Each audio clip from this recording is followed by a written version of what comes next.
नमस्कार दोस्तों, आपका स्वागत है हमारे YouTube चैनल यूफोरिया ज्ञान में। आज हम लोग झारखंड के जनजाति का 21वां जनजातीय सूर के बारे में हम लोग पढ़ने जा रहे हैं। तो पहला नंबर सवाल है, झारखंड की धरातल पर सर्वप्रथम किस जनजाति का प्रवेश हुआ। तो हम लोग दोस्तों इसको थोड़ा जल्दी से देखेंगे, है ना, कि झारखंड धरातल पर जो सबसे पहले जनजाति का जो उल्लेख हुआ था वो है हमारा असुर जनजाति हो जाएगा, ऑप्शन नंबर ए। और उसके बाद दोस्तों क्वेश्चन नंबर जो 2 है इसका ए हो जाएगा। क्वेश्चन नंबर 2, निम्न में से किसे अल्पसंख्यक आदिम जनजाति की श्रेणी में रखा गया है। तो इसका ऑप्शन हो जाएगा ऑप्शन नंबर डी दोस्तों, असुर। ठीक है, अब हम लोग बात करेंगे तीसरा नंबर सवाल, निम्न में से किस जनजाति का उल्लेख ऋग्वेद, अरण्यक, उपनिषद, महाभारत आदि ग्रंथों में मिलता है। तो इसका आंसर हो जाएगा दोस्तों 3 का क्वेश्चन नंबर ए हो जाएगा। ठीक है, अब ये दोस्तों चौथा नंबर सवाल है कि असुर जनजाति किस प्रजाति से संबंधित है ना दोस्तों। तो असुर जनजाति जो है वो हमारा संबंधित होता है, ठीक है, चौथा का जो इसका आंसर हो जाएगा दोस्तों वो प्रोटोस्टलाइट। ठीक है, आपको इसको ऐसे याद रखना है दोस्तों कि प्रोटोस्टलाइट जो है वो इसका आंसर हो जाएगा दोस्तों। ठीक, नेक्स्ट है, निम्नलिखित में से किस जनजाति को पुरुदेवा कहा गया है। पुरुदेवा, ठीक है दोस्तों, तो इसका भी आंसर हो जाएगा क्वेश्चन नंबर सी, असुर। छठा क्वेश्चन है कि निम्न में से किस वेद में असुरों को अनासाह, अवर्त, मृदवाच तथा आयासी और सुदृढ़ कहा गया है। तो किस वेद में आर्य मतलब जो आर्य जनजाति उसको कहा गया है दोस्तों।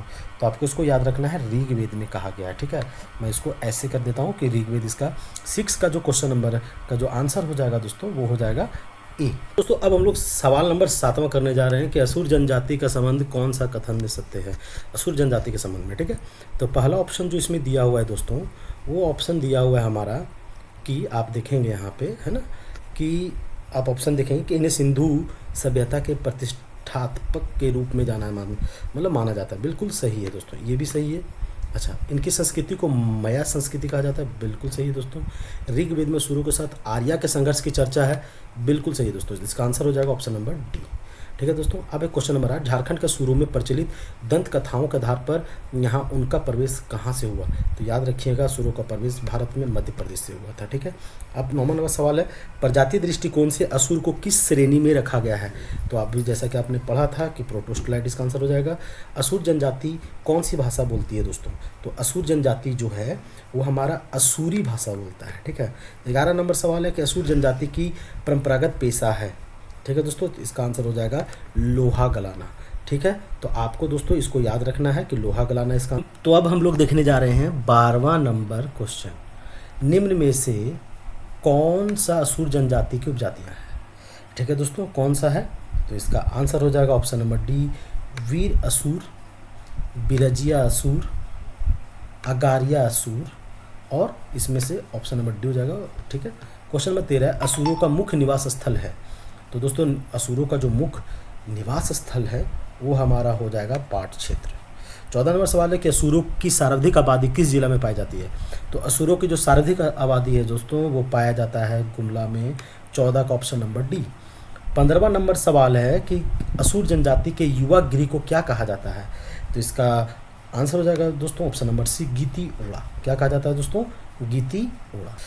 तो दोस्तों अब हमारा सवाल नंबर है 16वां, असुर जनजाति के संबंध में कौन सा कथन असत्य है। देखो दोस्तों कि संयुक्त परिवार, बाह्य गोत्रीय विवाह और बहुदेव इसके मुख्य इनकी विशेषता, ये बिल्कुल सही है। चामबंदी संस्कार रिवाज इसमें है। अच्छा, समाज मातृ सत्तात्मक होता है, बिल्कुल गलत होता है दोस्तों, असुर का पितृ सत्तात्मक होता है। ठीक है, डी में है वधु मूल्य को डाली टका कहा जाता है। बिल्कुल सही है दोस्तों, तो इसका आंसर हो जाएगा ऑप्शन नंबर सी, समाज मातृ सत्तात्मक होता है। ठीक है दोस्तों, नेक्स्ट हमारा सवाल है दोस्तों सवाल नंबर 17, असुर गोत्र को क्या कहते हैं। असुर गोत्र को क्या कहते हैं। तो दोस्तों असुर गोत्र को कहा जाता है ऑप्शन नंबर बी, पारस। ठीक है, 18वां नंबर सवाल है, ईदी मी ईदी ताइमा विवाह की एक अनोखी विधि है, किस जनजाति से संबंधित है दोस्तों। तो इसका हो जाएगा ऑप्शन नंबर ए, असुर जनजाति से। ठीक है दोस्तों, ऑप्शन नंबर ए इसका हो जाएगा असुर जनजाति से, इसका आंसर हो जाएगा दोस्तों। तो अब हम लोग पढ़ेंगे 19वां नंबर सवाल कि असुर जनजाति में नाच के मैदान को क्या कहा जाता है। ठीक है दोस्तों, तो आपको याद रखना है कि असुर जनजाति में नाच के मैदान को, ठीक है, 19वां नंबर सवाल का आंसर हो जाएगा अखड़ा। दोस्तों अखड़ा हो जाएगा, मैं माफ़ी चाहता हूँ कि ये जो हमारा दिया हुआ है ना आंसर ये बिल्कुल गलत है। इसका 19 का जो हो जाएगा, असुर जनजाति में नाच के मैदान को क्या कहा जाता है, तो अखड़ा। This is the right answer दोस्तों। ठीक है, अखड़ा हो जाएगा। अब नेक्स्ट है कि 20वां नंबर सवाल है कि असुर जनजाति के सर्वोच्च देवता कौन सा है। ये बहुत बार पूछा गया है, ठीक है। इसका आंसर हो जाएगा सिंह बोंगा, ठीक है, सिंह बोंगा 20वां का ए। अगला नंबर 21वां नंबर सवाल है जो जो इसका आखिरी सवाल है दोस्तों, कि असुर जनजाति का धार्मिक प्रधान कौन होता है। तो इसका आंसर हो जाएगा ऑप्शन नंबर बी बैगा, ठीक है दोस्तों। तो इस प्रकार से आपको असुर जनजाति में 21 क्वेश्चन जो दिया हुआ है वो मैंने डिस्कस किया, ठीक है दोस्तों। तो थैंक यू, है ना। बाकी के नेक्स्ट क्लास में हम लोग अब पढ़ेंगे, है ना। चलिए।